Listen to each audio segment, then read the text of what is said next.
जय श्री कृष्णा दोस्तों, मैं आज आपको सुनाऊंगी धनतेरस की पौराणिक कथा। एक समय भगवान विष्णु मृत्युलोक में विचरण करने के लिए आ रहे थे। तब लक्ष्मी जी ने भी उनसे साथ चलने का आग्रह किया।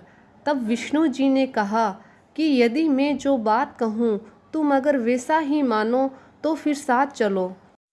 तब लक्ष्मी जी उनकी बात मान गई और भगवान विष्णु के साथ भूमंडल पर आ गई।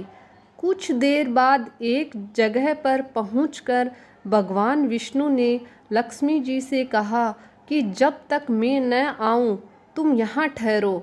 मैं दक्षिण दिशा की ओर जा रहा हूँ, तुम उधर मत आना। विष्णु जी के जाने पर लक्ष्मी जी के मन में कौतूहल जागा कि आखिर दक्षिण दिशा में ऐसा क्या रहस्य है जो मुझे मना किया गया है, और भगवान स्वयं चले गए। लक्ष्मी जी से रहा ना गया और जैसे ही भगवान आगे बढ़े लक्ष्मी जी भी पीछे पीछे चल पड़ी। कुछ ही आगे जाने पर उन्हें सरसों का एक खेत दिखाई दिया जिसमें खूब फूल लगे थे। सरसों की शोभा देखकर वह मंत्रमुग्ध हो गई और फूल तोड़कर अपना श्रृंगार करने के बाद आगे बढ़ी। आगे जाने पर एक गन्ने के खेत से लक्ष्मी जी गन्ने तोड़कर रस चूसने लगी। उसी क्षण विष्णु जी आ गए और यह देखकर लक्ष्मी जी पर नाराज होकर उन्हें शाप दे दिया कि मैंने तुम्हें इधर आने से मना किया था, पर तुम ना मानी और किसान की चोरी का अपराध कर बैठी।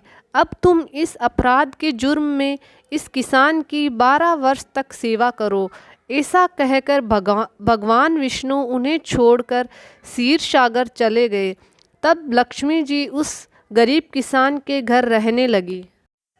एक दिन लक्ष्मी जी ने उस किसान की पत्नी से कहा कि तुम स्नान कर पहले मेरी बनाई गई इस देवी लक्ष्मी जी का पूजन करो, फिर रसोई बनाना, तब तुम जो मांगोगी मिलेगा।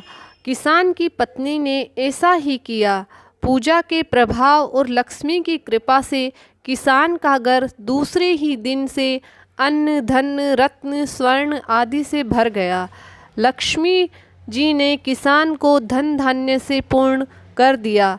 किसान के 12 वर्ष बड़े आनंद से कट गए। फिर 12 वर्ष के बाद लक्ष्मी जी जाने के लिए तैयार हुई। विष्णु जी लक्ष्मी जी को लेने आए तो किसान ने उन्हें भेजने से इनकार कर दिया। तब भगवान ने किसान से कहा कि इन्हें कौन जाने देता है, यह तो चंचल है, कहीं नहीं ठहरती, इनको बड़े बड़े नहीं रोक सकते। इनको मेरा शाप था, इसलिए 12 वर्ष से तुम्हारी सेवा कर रही थी।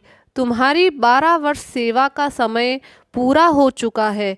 किसान हठपूर्वक बोला कि नहीं, अब मैं लक्ष्मी जी को नहीं जाने दूंगा। तब लक्ष्मी जी ने कहा कि हे किसान, अगर तुम मुझे रोकना चाहते हो तो मैं जैसा कहूँ वैसा करो।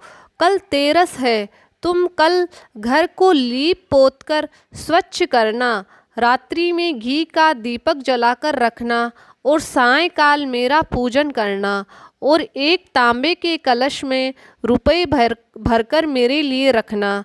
मैं उस कलश में निवास करूंगी, किंतु पूजा के समय मैं तुम्हें दिखाई नहीं दूंगी। इस एक दिन की पूजा से वर्ष भर में तुम्हारे घर से नहीं जाऊंगी। यह कहकर वह दीपकों के प्रकाश के साथ 10 दिशाओं में फैल गई।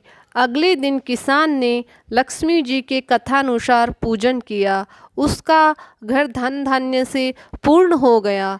इसी वजह से हर वर्ष तेरस के दिन लक्ष्मी जी की पूजा की जाती है। जय श्री कृष्णा। अगर आपको कहानी पसंद आए तो चैनल को सब्सक्राइब ज़रूर करिएगा।